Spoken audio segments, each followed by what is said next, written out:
Welcome to a bonus episode. We're not doing tool time. So I'm taking over. I mean, we always have to do the tool time. We can do tool time at the end, but I'm not gonna let you do the intro for this one. This is a bonus. Oh, okay. I'm gonna consider this a bonus episode. So we're gonna fly a little bit more off the cuff, is what you're saying? Well, yeah. Oh, yeah. So Danny's not here again. Yep. You know, Danny thinks real life things are more important than internet things. Yeah. It sounds so lame when you say it. Dude, this dude's done a lot of fucking awesome shit. Who, the director of The Witcher? Yeah. So, by the way, if you can't tell, which you probably don't, this bonus episode, we're talking about the Witcher series and all things Witcher. So you're not even like gonna call this like the witching episode, are you? You're just gonna like just call it episode whatever, and just kind of let them download it and figure out what it is? I'll have a creative name. Oh, okay. Or maybe I'll just have a bullshit just like, hey, bonus episode, The Witcher. Oh, okay. But yeah, dude, Steven Surgic has done a lot of really cool shit. I feel bad. I don't pay attention to what directors do. I don't either. I'm not saying this to be like mean. Like it's not that I don't care. I'm just like in the moment enjoying their art. And for The Witcher, the TV series, we'll start with the TV series. We'll definitely get to the games and books later. But the TV series was fucking phenomenally done. Like I literally got lost in each episode, and actually I watched it twice. Like it's very rare that I'll sit down and like watch a TV series twice in a row. I mean, it was kind of easy to do because it's only 8 episodes. And by the way, for any listener who hasn't watched The Witcher, you should probably get out now. I just thought about this. There's going to be a bunch of spoilers, and if you don't want to hear this shit, leave. Yeah, I'm not even going to like try to beat around the bush on this. I know this. I've watched this one front to back a couple times, so let's get into it, man. Proceed at your own risk. Yeah. But I want to start with, Steven Surgic. He's directed 3 episodes of Lost in Space on Netflix. If you haven't watched that, it's a really good show as well. Yes. He's directed 3 episodes of Jessica Jones. He directed 4 of the episodes of The Umbrella Academy. 2 of them are in the first season, and 2 of them are in the next season.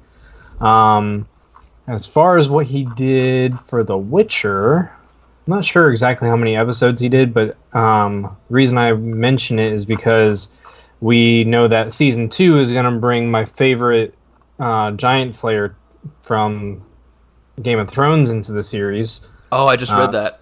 Yeah, so the guy that played Tormund's going to be in season 2. Thank God. Love that man. Season 2 won't be out until 2021. Damn it. I mean, all good things in due time. It came out at the end of 2019, so it's still technically a year. Yeah, I mean, I kind of like stopped myself from saying anything else. So I'm excited.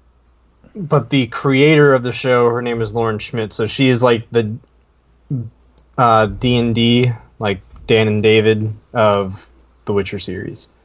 That's on Netflix. So one of the first things that everybody noticed about the show, and Kirk and I talked about this before, is that Ciri was in the first season. And if you've read the books, then you know that Ciri doesn't actually show up until, I think, book 2. Kirk? Yeah, I can't confirm book 2. I know in book 1 she's not mentioned at all, and a lot of the stories in the season of The Witcher are based on book 1. But I'm okay with it because it sounds like, and I'm just going off the top of my head here, like both the game and the TV show, they don't really follow the book to the T, but they follow the spirit of it really, really well. Well, from what I was told is that the show, and I haven't read all the books yet, so again, I'm on kind of the same page as Kirk. Yeah, neither have I. I'm like halfway through the first book, but Lauren had gone on record saying that the reason Ciri's in the first season is because she felt like she didn't want to leave anybody out. Even Game of Thrones did this. They introduced a couple of characters that didn't really fit the story right away in the first season, just because they were important for the overall story. So that was really cool. So Lauren Schmidt has done a phenomenal job. But yeah, just before we really dive into it, Steven fucking Surgic, man. Fuck. He's done Runaways, Daredevil, Iron Fist, Luke Cage. He directed part of The Punisher, The Defenders. He's done a lot of fucking awesome crap. I'm really fucking jealous. No, it's amazing. I mean, it explains a lot, like especially with all the action scenes, like how well done they are and all the creatures and everything. Yeah. Speaking a little bit more towards like casting, holy fucking shit, Henry Cavill is the best thing since fucking sliced bread. That is great news, but before let's get into like the episodes of season 1 before we get too far into like what's going to happen in season 2. I do want to talk about that. Like, yeah, there are some big names already being dropped. No, Henry Cavill's Geralt. Oh, I'm sorry. I'm mixing up. I was just looking up who might play Vesemir in season 2.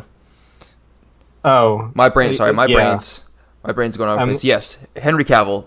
So when I first heard that he was going to play Geralt, I was kind of like very iffy. And this was before all the photos and any videos were released.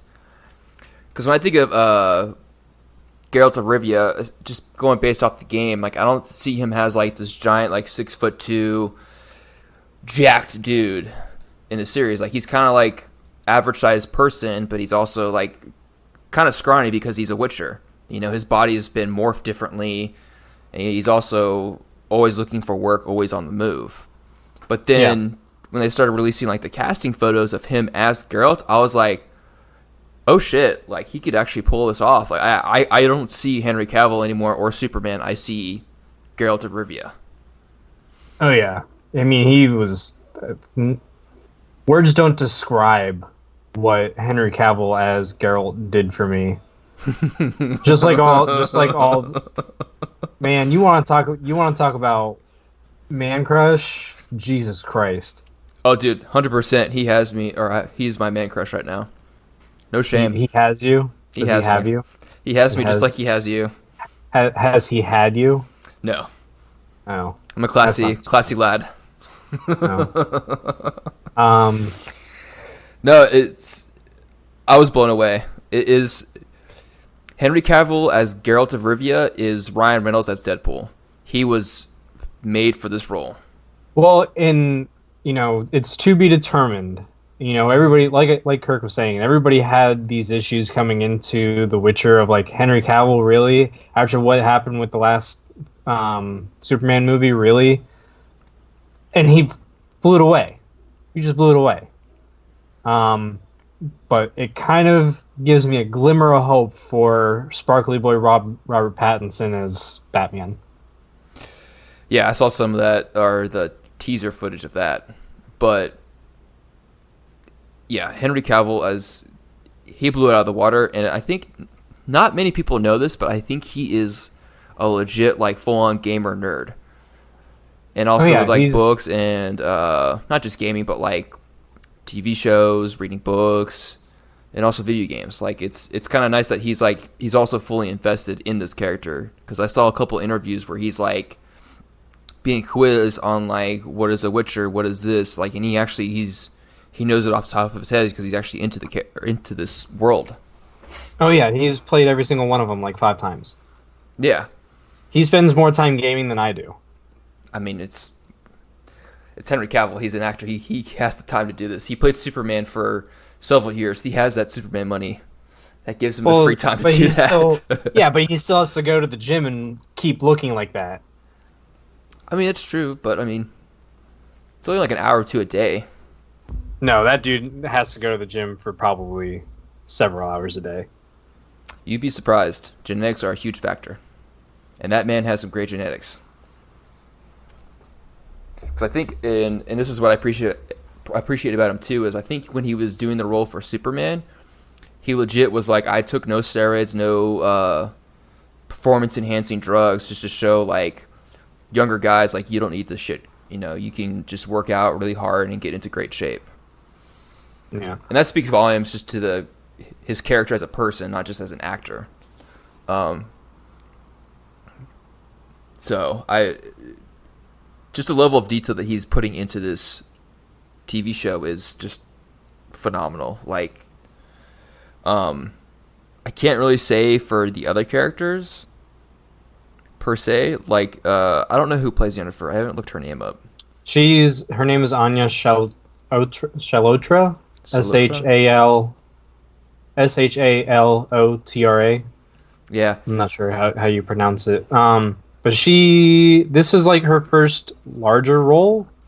I'm going through her filmography here. She was in Wanderlust as a TV series back in 2018. But that's kind of it. She was on that. She was on the ABC Murders, and she did voicing for the Sherwood series. That might have been a cartoon. Yeah, it was a YouTube Originals.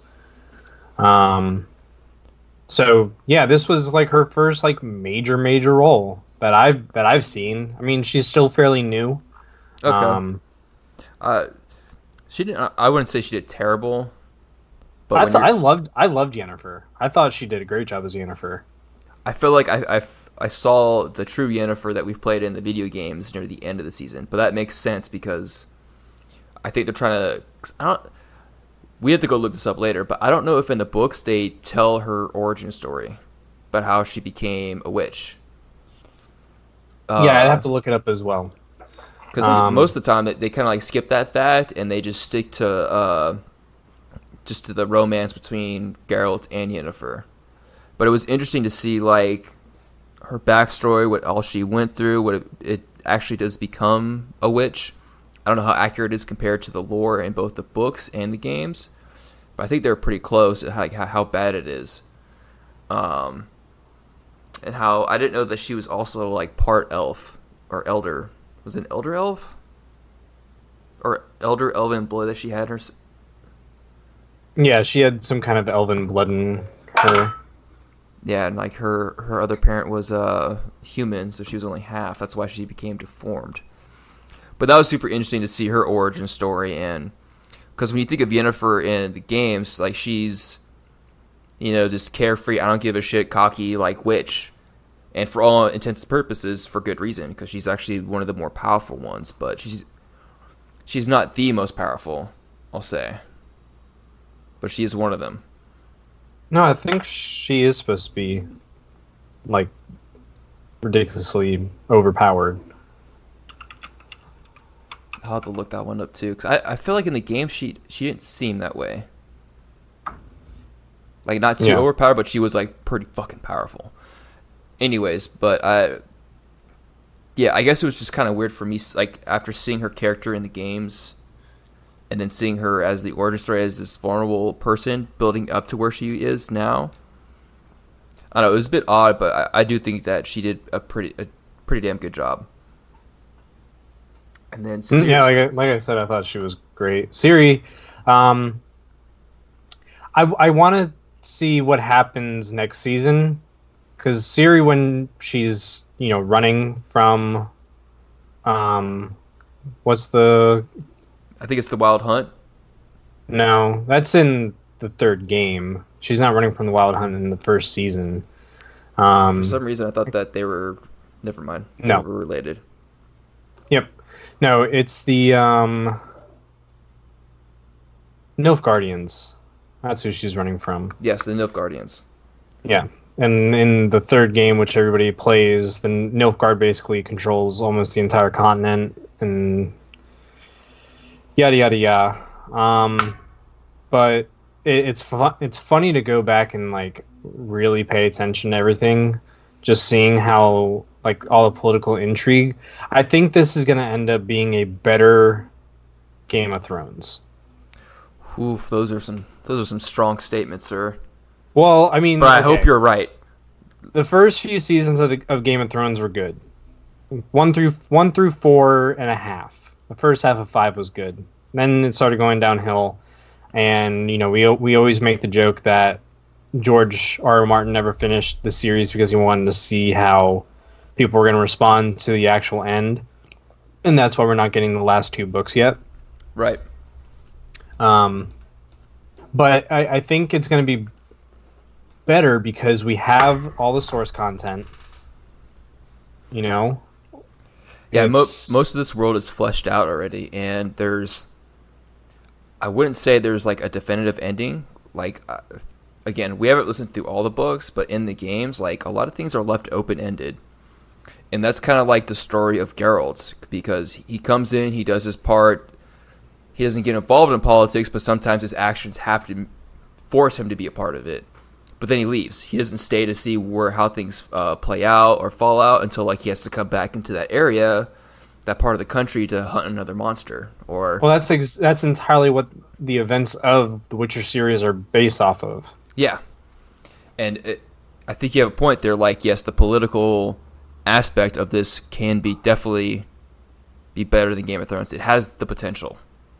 Well, just to kind of delve into what I was mentioning there is that, like you were saying, Geralt never wants to be involved in any of the politics. He's here to do the job that he was, for lack of a better term, created to do. Yeah. And he literally puts in place the entire story by calling Law of Surprise, because he didn't give a shit about whatever they were going to... He didn't want anything from them for defending the guy that had the curse on him. Yeah. But he put in place, Law of Surprise, and that's how Ciri and this and that and yada yada yada. That's kind of how his adventures like really begin, besides him just wandering the earth, hunting monsters as a Witcher. Because from the game's perspective, like his story like takes a big turn after that. And it's going to be interesting to see how they grow with this character and how far this goes until it matches up to where the games are. Well, it's not so much about the game though, because it was a novel first. CD Projekt Red made the game based off the novel. They keep very well to the story, but obviously they have to include things that make it a good game. No, right. What I'm saying is like, how far does the timelines catch up? Because yes, not exactly to the game, but like it's no surprise that like yes, Geralt. How fast are we gonna get? Yeah, how fast are we gonna get to the Wild Hunt? Yeah, exactly. And that's where like kind of like where the story ends to a degree. I'm saying air quotes because there's rumors about a Witcher 4 being made. Oh, for the love of God, please. We'll get into the games later. Because I think I started to watch a playthrough of Witcher 1 because I was really curious about the story. And it involves where he escapes from the Wild Hunt, but he's lost all his memories. And that's also where, like, there's no point in the games where he doesn't have the scars on his face. Because that was the first indicator when I was watching this. I was like, oh, this is a backstory, like a far back backstory, because he doesn't have the appropriate scars. Mm-hmm. Because I don't even know the full story, like how he even got that scar on his eye. Like I think there's a significant story to that. Again, a little farther than I've gotten into the backstory and the lore and all that stuff. Yeah, but it's just I'm just curious because also Ciri has to grow up, and kind of a spoiler for season 2 and beyond. Like Geralt eventually teaches her with Vesemir how to become somewhat of a Witcher. They don't put her through the same process because she has her own abilities, as we saw in season 1. But they train her properly, like how to use a sword, how to take care of herself, how to use the land to her advantage, stuff like that. So, there's potential that this is going to be like a long-standing series because that character who plays Ciri, she has to grow up. Mm-hmm. Well, and like we were saying, the next season doesn't come out for another year, almost. Yeah. It's supposed to come out like January of next year. So, like I said, basically a 13-month film and production cycle, which is about average for something like this. Yeah, so going to the story of season 1, I like how they did it, because they said that season 2 will be more linear, but season 1 was kind of all over the place. Well, yeah, so you have to get everybody in the same room, is basically what they did. Yeah. And I'm not saying anything against it. I thought it was beautifully done, and I could tell that this was, to a degree... I mean, how far into the season did you get until you realized that like some of these stories were from the past, or like these episodes were not in like a linear timeline? They were kind of sprinkled all over the place. Episode 2. Episode 2? Yep. I pick up on that shit very quickly. I don't think I Like picked not to like toot my own horn, but I've watched a lot of things like this, and if I know going into it, it's easier for me to put together. But but by watching stuff like that, it's easy for me to put it together. Right. I think I found out, and I can't remember off the top of my head what episode, is when the Law of Surprise happens. Of Banquets, Bastards, and Burials, that's episode 4. So yeah, episode 4, because it was kind of obvious. I was able to put 2 and 2 together. I was like, oh, this is definitely a prequel. Like, this isn't like her other daughter, because I was paying attention that, like, yeah, that Siri was, I'm so bad with names, as we know from Kingdom Hearts episode. That Siri had a grandmother, or, I can't talk today. Ugh. Siri's parents had died and was being taken care of by her grandmother. Yes, and then we saw her again in episode 4, and she was talking about her daughter. Yeah. Yeah. Ugh, words don't come good to me. But I like how they did that. It keeps you on your toes and paying attention. And watching it a second time, I caught on to more stuff, like the brooch from episode 1, from that one lady, where he tells both the wizard and I don't know, what was she? Man, you were really good at this. I really am. I'll full on admit that I'm pretty shitty with names and characters. But you also You're have even, IMDb you're up. bad. You're even bad at explaining what you're discussing. Feel free to help me out. I mean, let me pull up IMDb real quick. So, the brooch, which brooch are you talking about? In episode 1, In episode 1, he talks to Stregobor in the tower, and Stregobor is, disguising himself as someone else because, I think it's Marika is looking for him to kill him. So you can't even remember.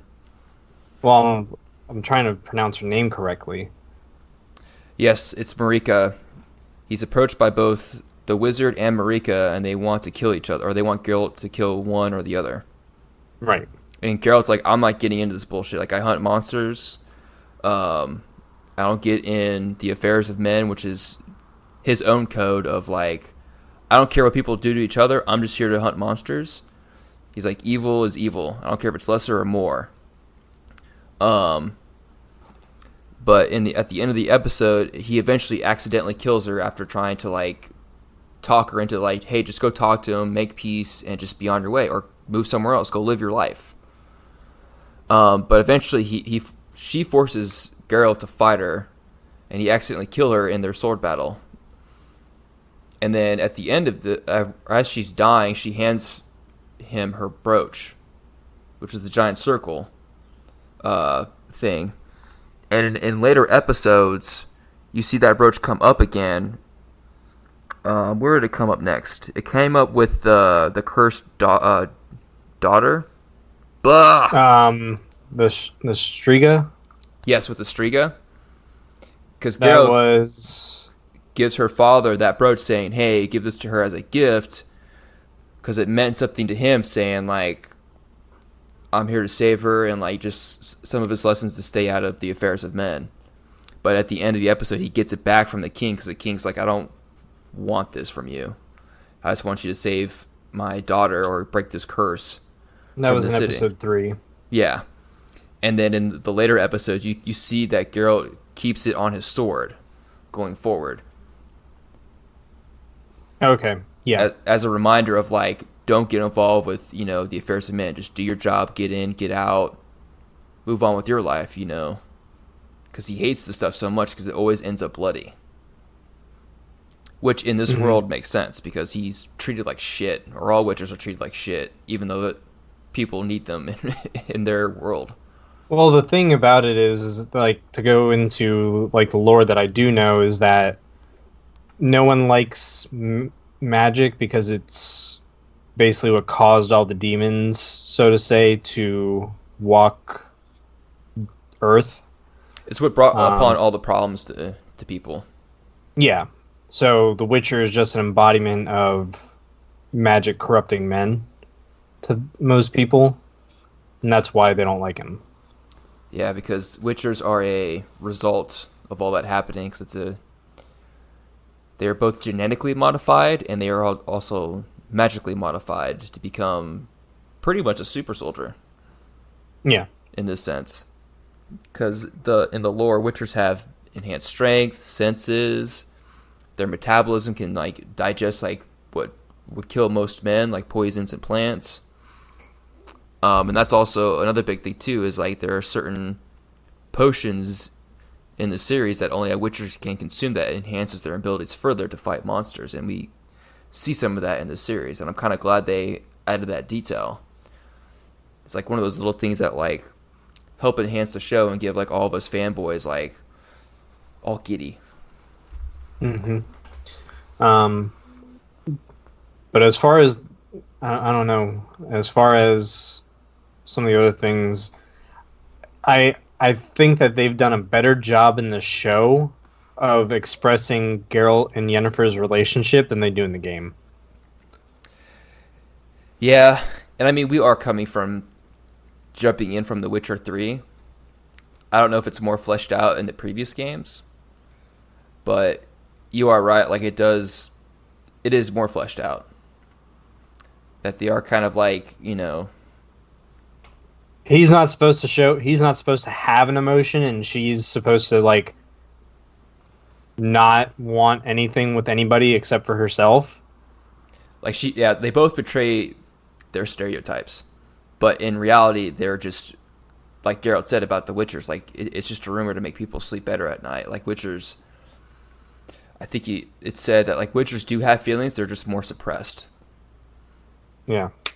And they're easier to hide because of it's their genetic enhancements. Mm-hmm. And then I think the Yennefer's it's just a stereotype that people say just because they don't like witches.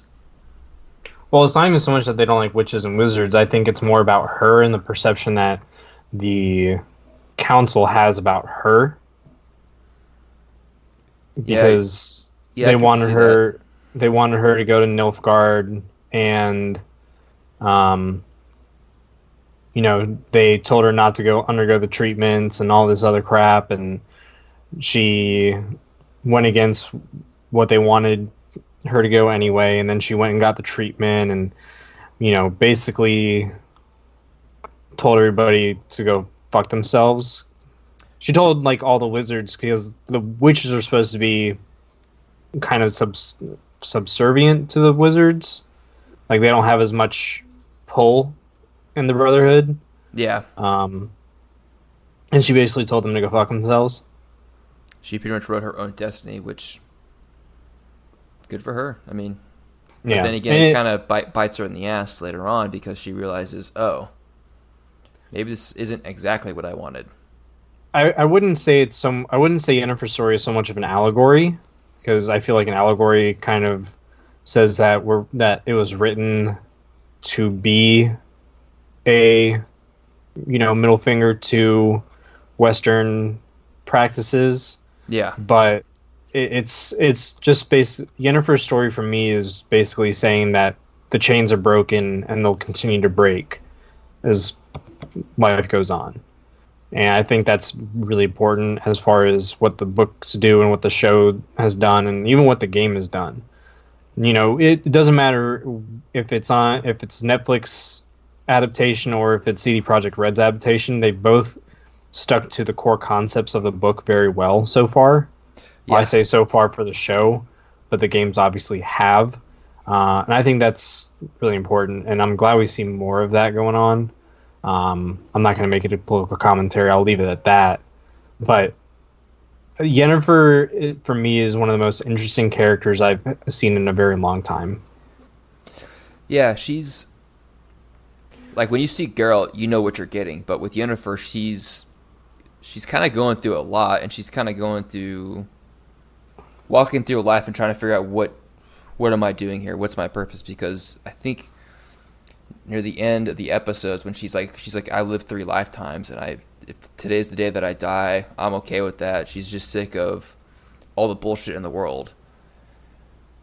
Yeah. So like her character is definitely going to be one to watch in the next season, and I'm really curious to see how they portray her character going forward. Yeah, I think the next season is going to be even better than this season. I think it's just going to get faster and more intense. There's just so much they can go off of. So much political, so much lore. I mean, I feel like we've only dipped our toes just with the monsters themselves. Yeah, I do want to see more of the monsters in the next season. I know, like, this is more about talking. This is more about telling the story of the books, and it has a lot more of the political stuff. It has a lot more of the relationships between the characters.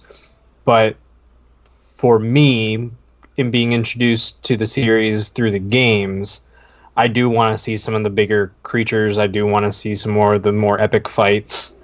I mean, the Striga was cool. The opening scene with the bog monster was cool, but that was kind of like the only big things that we saw besides the dragons. Yeah, and I mean But we've seen dragons, and yeah, it's nothing special. Let's be honest. I'm going to be honest about it. The dragons that we had previously were a lot better. Oh yeah, I mean, but I do like the aspect of the golden dragon in episode 6 in Rare Species, because I actually read up on it further. Like the golden dragons, yes, they are the rarest, but they're the only ones who can transform into humans, and that makes them the most dangerous because they can influence politics and people themselves. Yeah, and I was like, that's really cool. Yeah, but let's talk. I do want to bring up, minus Geralt, Yennefer, and Ciri, the best character, Jaskier. Yeah, he's a very lovable character. He's fucking great. He's the way they wrote him is great. Joe Beatty is the actor. He did a great job portraying it. They made it the what's the phrase I'm looking for? Comedic relief sidekick. Yeah, and I mean it's funny too. Like in the books, like Geralt greets him as like his best friend, not like pushing him off like he did in this season. So I'm not against that with their creative design of these episodes. Of like Geralt being like, "No, you're not my friend," but really deep down, Geralt's like, "No, actually, you're kind of like the only friend that I have right now, and I'll watch your back." But I have like this badass mean Witcher persona I got to keep up with. Yeah, you know, I think that's gonna evolve over time. Because in the books, like he comes to visit him while he's like healing up after being attacked by the Striga. After he almost got his neck ripped out, and he's like, "Oh shit, he's here." He's like, "Dude, bring him in. Bring some wine. Let's hang out." And they're like reminiscing on stories of the past, and then they bring up the story of the devil, which is the goat, the half man, half goat, that they call the devil, and they went into details in the book about that. But I am kind of excited to see their relationship grow, because he is one of the surprising like best characters of the series, minus our main characters. Yeah, minus the main characters, he's definitely probably like the biggest fan favorite, even though he's only in 4 episodes this season. I think one of the big things that made Jaskier so lovable is "Toss a Coin to Your Witcher." Oh, dude, I've heard so many iterations of that song. Like, there's some rock ones that I have saved on my phone that I like work out to or go running with. Like, I'm serious, dude. I'll send them to you, and you be the judge. And then, well, there's another song too, but I won't get into it. But that "Toss a Coin to Your Witcher" song was like, holy shit, that was amazing. Who's the actor that plays him? Joey Beatty. Is he like? Does he have a background in singing? You think?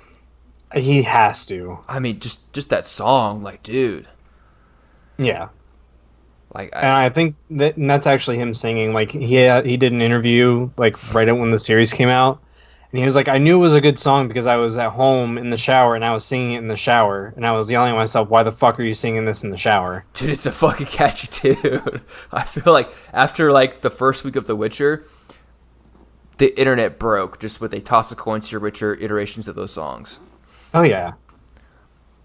Like, that was so well done, and I wonder if that was a happy accident.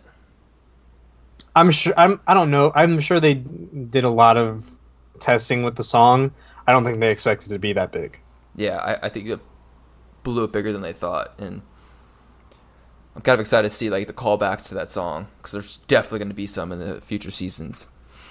Yeah. Of the show. But yeah, he is definitely the best comic relief of this whole entire show, and he's always popping up in every story. Yeah. If we're gonna keep talking about some of the actor and actress choices, I'm not entirely sure I agree with Anna Schaefer being Triss. Yeah, I don't see it. She's a phenomenal actress. I don't like the cast. I don't like the casting on it. Yeah, same here. There's not much more to say to it. It doesn't match up. Although my problem too is like I don't know that much. Like Trish in the Witcher 3 game she's mentioned, but she's mentioned as a side piece, quite literally, in the story. Because if you haven't played the games, like the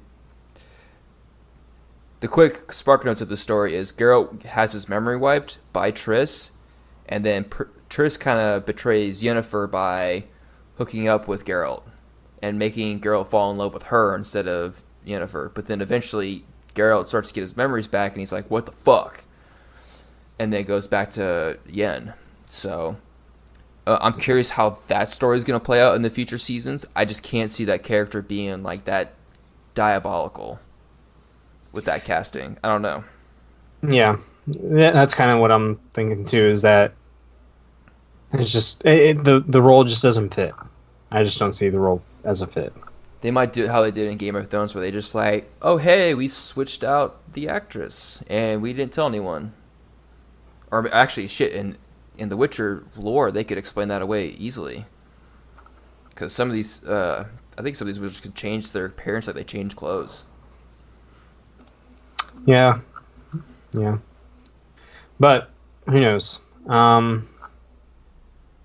I think other than that, I don't think any other like casting stood out as either like amazing or bad besides the ones we've just mentioned.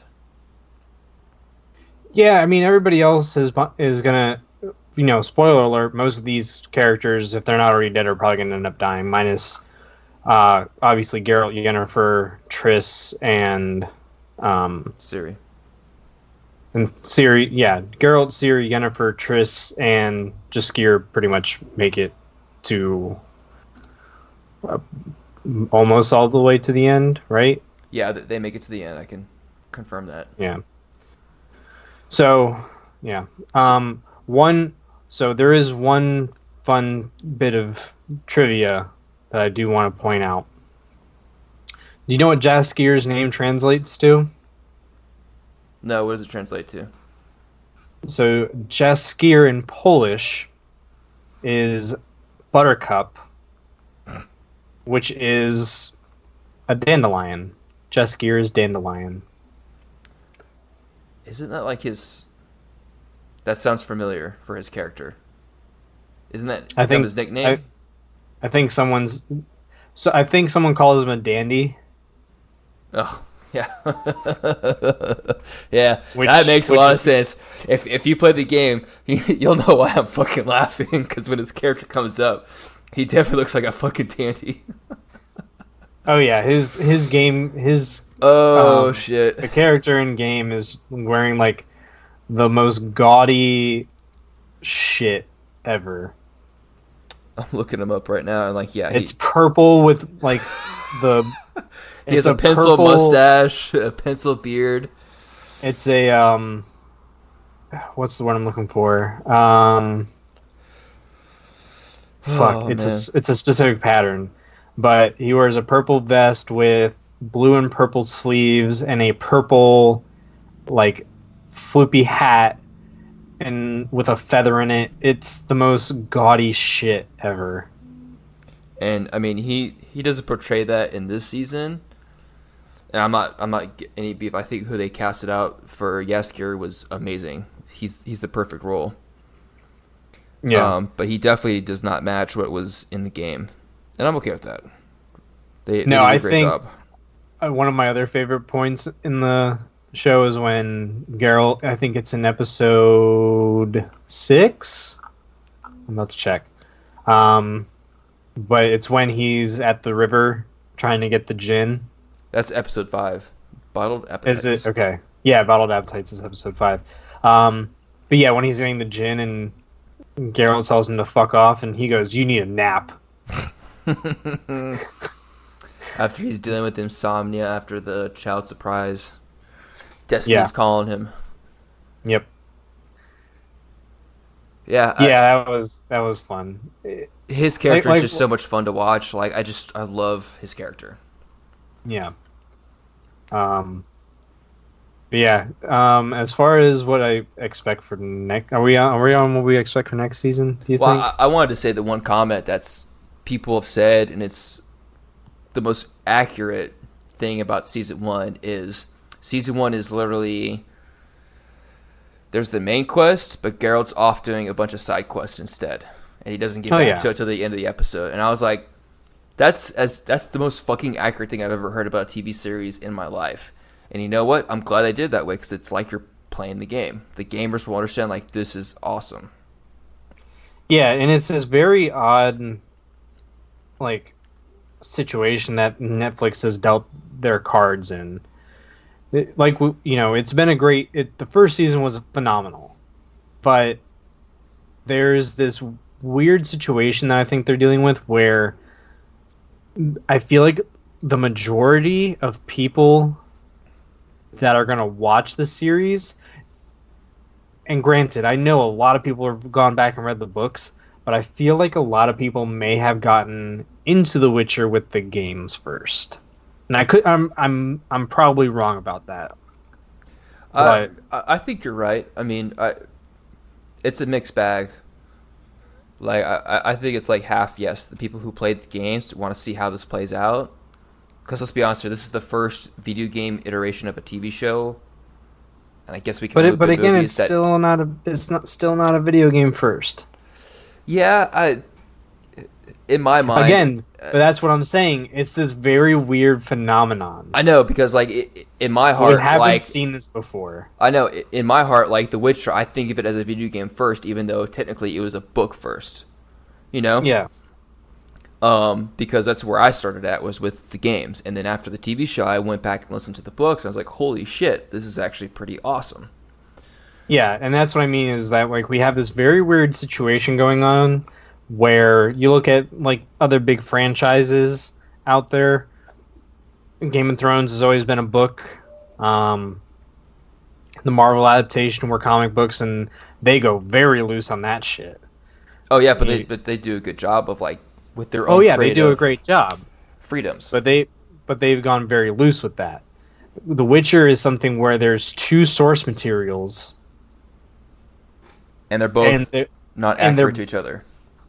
Well, the game is the source material of the book, but yeah. So are they going to stick to the book, or are they going to, use some of the things that happen in the game, or are they going to just do like episodes where, they kind of do one-off missions from the book? I mean, one-off missions from the game. And then just stick to the main story. I feel like let them do whatever they want. Like do a mixed bag of anything that makes sense to them. Yeah. I think they're doing a phenomenal job, and I wouldn't want to interfere with anything else that they're doing. And they, like I said, they've done a phenomenal job thus far. I don't see them just jumping the shark next season and it's going to turn into absolute shit. That's not going to happen. Name one thing that Netflix has put out that doesn't have a cult following. Well, there are some series, but we just don't hear about them. But for the majority, they do put out some really high quality material. Yeah. I also, one last thing since we mentioned Game of Thrones, I also wonder too that what's going to help them a lot too is like now all the Game of Thrones fans that don't have a TV show to watch anymore are going to be jumping on The Witcher hard because this is very. I'm sure this was very well planned out to be the replacement. Yeah, because Well, I wouldn't say replacement, but to be like the next thing. yeah, because I mean, I just with like how we said like some of the characters we know they have plot armor, but there's probably gonna be some where there's gonna be like a Game of Thrones moment where like, oh shit, did that guy just die? Yeah, like when Stregobor dies. Yeah, holy shit. So if you're listening to this and you didn't know that Stregobor was going to die, sorry. My bad. But you know, like I said, a lot of the characters that you were introduced to in season 1 aren't going to be here at the end. Yeah, I just, especially with Stregobor, like they made you invested in that character, especially what episode was it? Episode 4, Banquets, Bastards, and Burials, where like you see a younger Stregobor, and you just see like the camaraderie between him and Geralt. Yep. But that's all I think that's all I want to talk about this season, like how well done, and like let's get into like what's going to happen next season, the news we've been hearing. So like I was saying at the beginning of the episode, we're getting Tormund into the series, which is going to be great. I'm trying to pull up like what character he's playing because I heard it. The character he's playing is in the first book, I believe. Let's see. Where I was. What's your Netflix? Great content, guys. I'm sorry. Yeah. He's gonna be Nivellen. Yes, I remember that because spoiler kind of ish. I mean, if you're listening to the books now, you'll understand what I'm saying. Like he plays a character where it's gonna be a random adventure of Geralt, and and this is in the first book where Ciri's not mentioned at all. So I'm curious, since they said that they're gonna start going down a linear path, how he's gonna be introduced. But eventually, he finds out that Nivellen was a person cursed to turn into a monster, but he really wasn't a monster. Beauty and the Beast. Well, pretty much, but the lover he ends up being with is a vampire that ends up using him for his.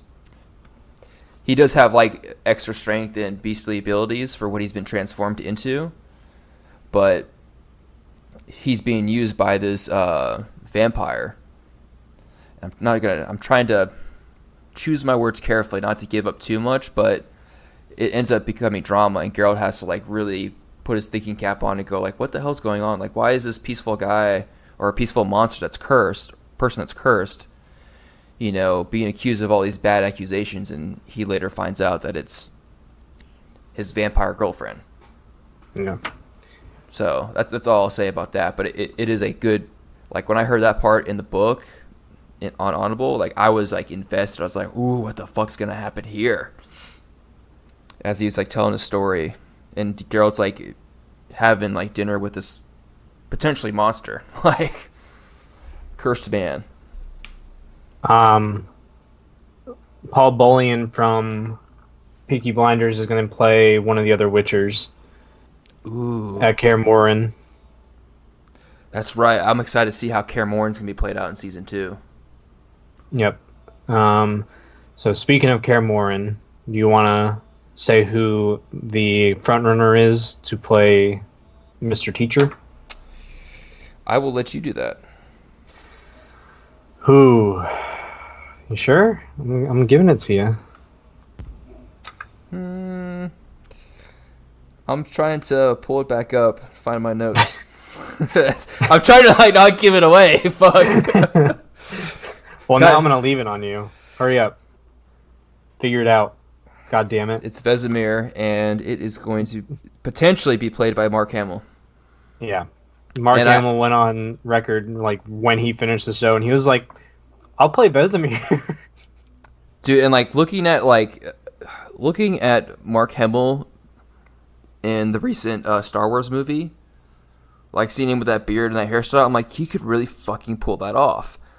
And he totally could. And knowing how like great of a fucking actor he is and how good he is with voices, dog, like he's gonna be amazing. Oh yeah, Mark Hamill's, his career didn't end with Return of the Jedi.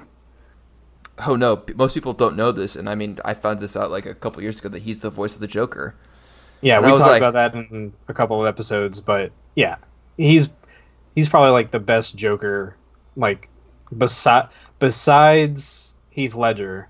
Mark Hamill is probably my favorite Joker. dude, I'm on my phone right now looking at side by side photos of like him playing in the new Star Wars with his. I'm going back to his beard because Vesemir has like a distinct mustache and like long white hair going back. I mean, go Google this and you'll understand what I'm saying. But like, I can see Vesemir and Mark Hamill. Like Oh yeah, that's how well this role will be. Oh shit! There's the actual iteration of it. Someone actually like photoshopped him looking like, and it's really fucking well done. I'm gonna send it to you in the Discord, but I'm excited that like these like big name actors are watching these shows, and I'm like, fuck, I want to be a part of this. Like that just is just gonna make this like an even more amazing show and like better things to come in the future seasons. yeah. The only thing that has to happen is I, not to get into an episode about Star Wars. I didn't like what they did to Luke, like made him kind of ornery Yeah, because he was never ornery in anything in the extended universe or anything like that. From what I know, I know there's a lot of people out there that know a fuck ton more about Star Wars than I do, but Vesemir is like kind of a chipper dude. yeah. He's kind of like laid back, but like he always has a positive attitude. But it's because he's such a great teacher. That's what makes him such a great character. Because he's the one who taught all the Witchers through their trials and got them to the point they are now. Because Geralt would be like all mopey and like talking shit about how bad of a day he is, and Vesemir's like the wise old man. So be like, dude, come on, like seriously, like could be worse. Like let's do this, let's do that. So I think Mark Hamill will pull it off. Yeah, and honestly, at this point, I think the internet's raised their voice so much about it that they can't do anybody else. Oh no, yeah. The showrunners for The Witcher are fucked. Yeah, But, I if mean, they had someone else in mind, their decision has been made for them. but at the same time, this is not a bad decision for it to be made for No, them. it's not. Like, Yeah. there are worse. The only question is how much is in the budget for him. That's true, but I mean, dude, this season I personally think was very successful. Like I'm looking at IMDb now for notes, and like nothing's below an 8.0 in ratings. No, the highest one was a 9, and that was for episode 8. Exactly. So I think like they will have it in their budget, and I think they can, even if they take a hit on it, they will. I think they gladly should take the hit 'cause it'll just boost their income and their popularity. Well, fuck, the show's been out since when? When did the first episode air? Well, when did they release it? December 20th. So they released it December 20th, and it is now today, as of recording, February 18th. So almost exactly 2 months, and it's still in the top 10 for popularity on IMDb. Dude, that's amazing. Like I am so pumped for the next season. I'm also curious. I keep coming back to Game of Thrones, but I wonder how many people from the cast of Game of Thrones will be casted for The Witcher. I'm sure we'll see a lot. Obviously, Yeah, I feel like they have to because like those characters or those actors and actresses are kind of like they know this playground pretty well, or they know the lay of the land of like fantasy world. Which that's another thing too. Like I like both how Game of Thrones and Witcher did this. Like there is a fantasy and magic aspect of it, but they melded into the environment and in the show so well that it's kind of like an afterthought. Like, oh yeah, like Witcher has some spells they can do too. Some people are witches and can do spells as well, but they don't like just focus on that. You know what I mean? Like some shows like make that mistake and focus too much on like the powers and the magic. And here it's just an afterthought, and you have to put together like what these different characters can do based on what you see in the show. You know who else I can see as Varamir? Who else? Vesemir? Richard Dormer. He played Beric Dondarrion in Game of Thrones. Richard Dormer. Hold on, I'm typing. He played Beric Dondarrion.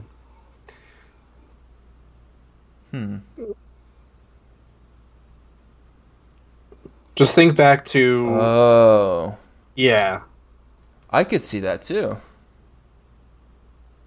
I think that's another good cast. I mean, it sucks he's not going to get it. Let's be honest here. Like, he's sure as shit not going to get it. Sorry, Mark Hamill beats you. But if that was like the backup, I could absolutely see him. He's kind of the right age. He's 51, so you can kind of dress him up to be a little bit older. Just paint or dye his beard and hair you white. have to do that anyway. You have to do that anyway. Exactly. But I can see him as a good second. Did you ever have I'm kind of having the itch to like rebuy Witcher 3 on PC and play it again after watching the show. It's on Game Pass for free. But I don't So all you Xbox people out there, if you want to go and play it, it's free. Or shit, I might even replay it on my Xbox because I have all the DLC. Yep. So just I pulled up the trivia section on IMDb. Mm-hmm. You know, since we don't actually come up with original content on the show. Henry Cavill actually learned all of his sword fighting on his own. Well, not on his own, but he made it a point to learn it, and he wouldn't allow a stunt double for any of his scenes. Yeah. He said it was important to him that when you see Geralt on screen, you know it's him and not some guy who can do the stuff that Geralt can do.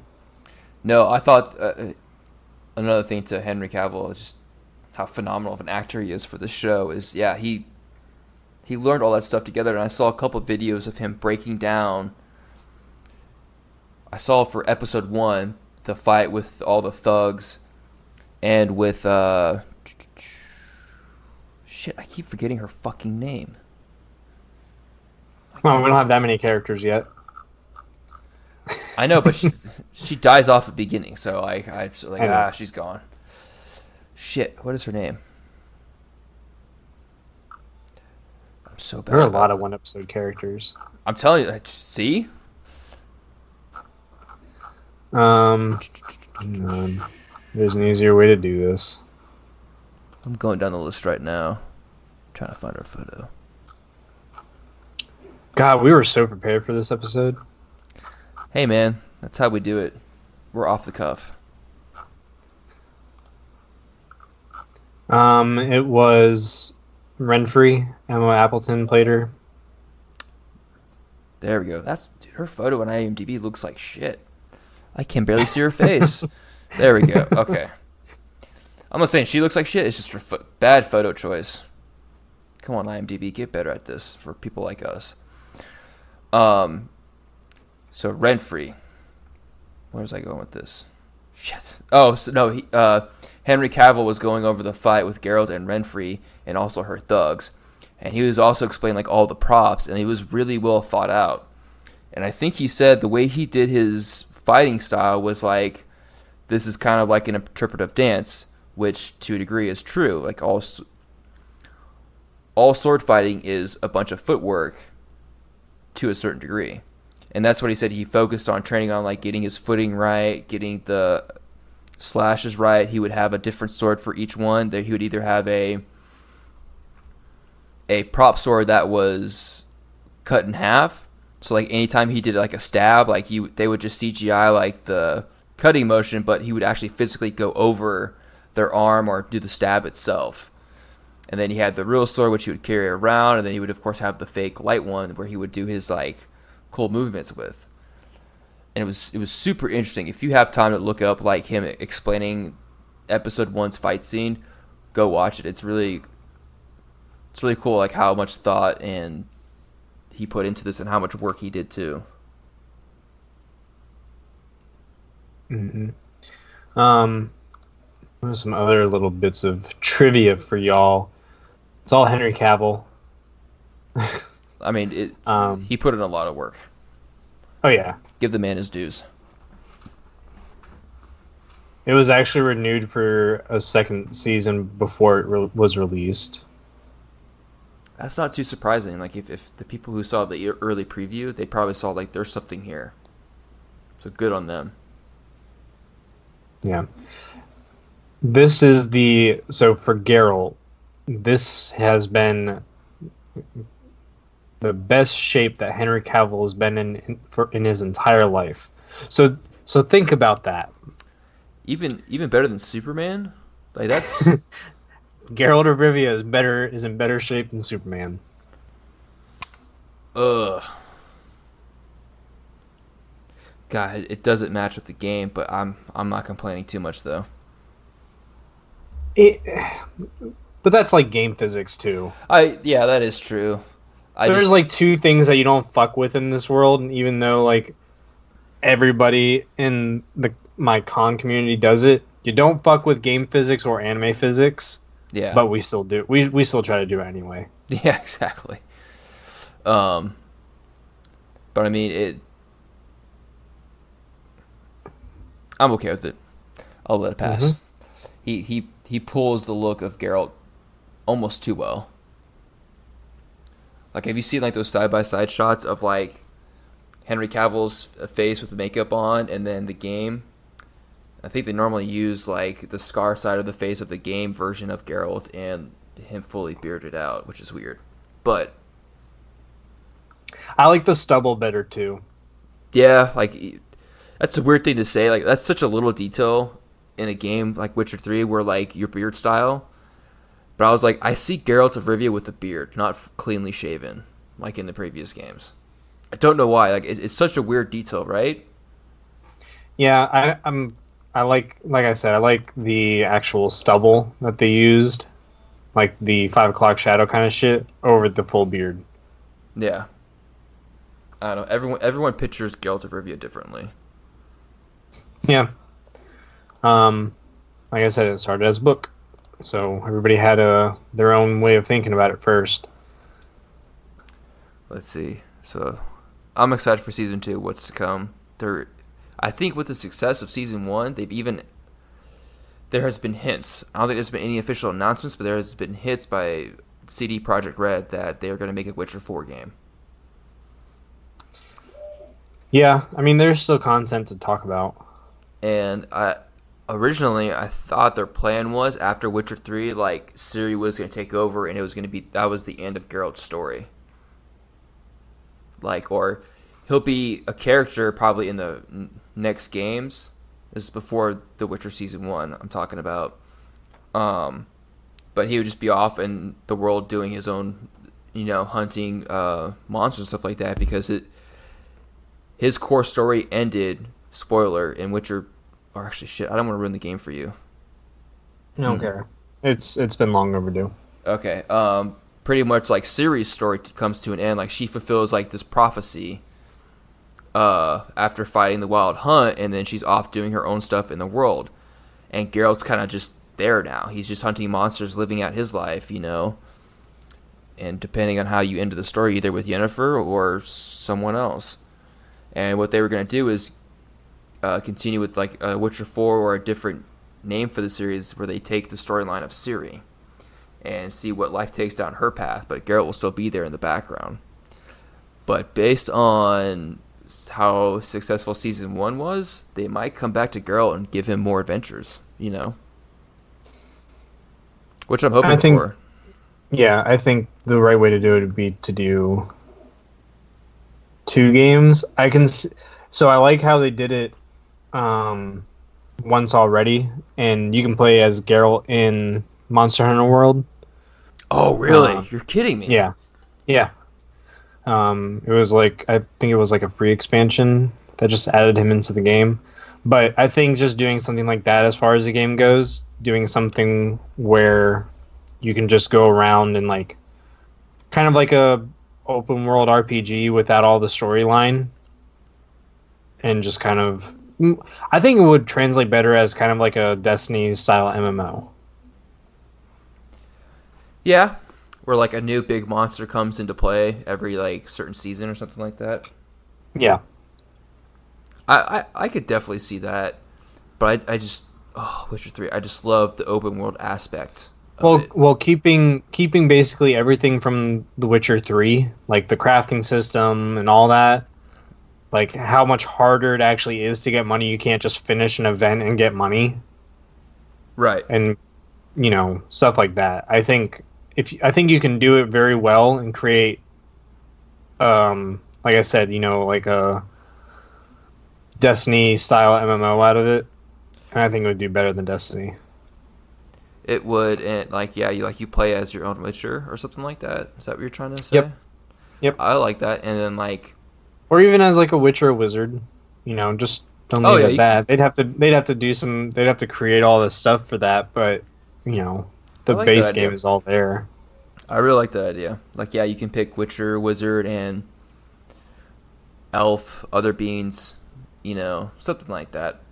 I could see Yep. that, and then like each season is like a certain set of monsters.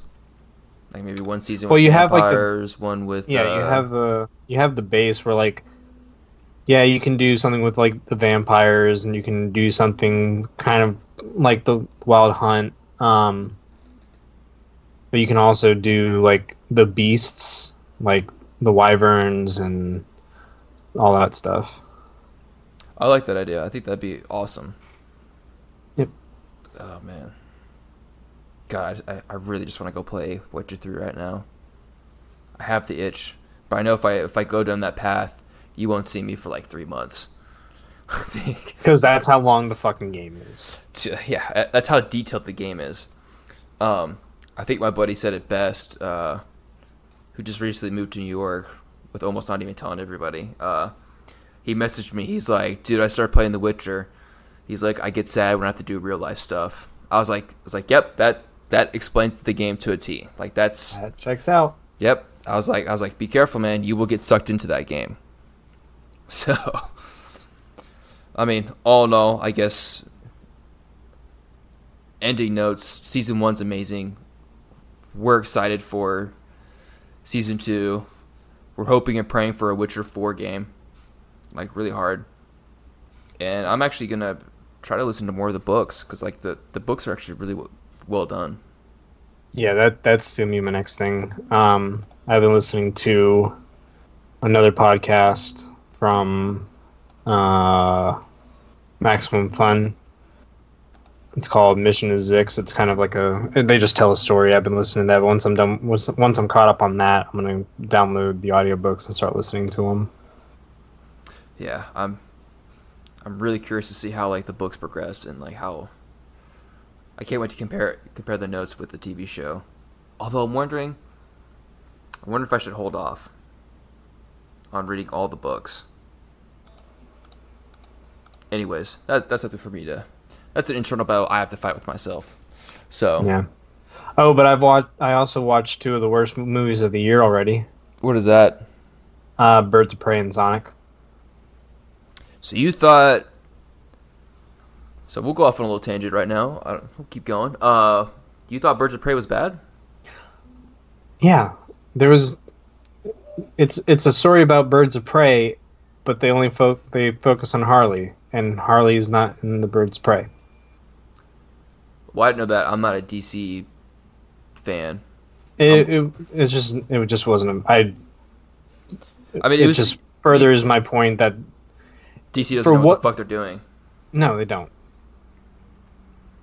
I mean, I'm not surprised they focused on Harley Quinn. That's the whole point of that movie. But I don't know. There's no hope for DC.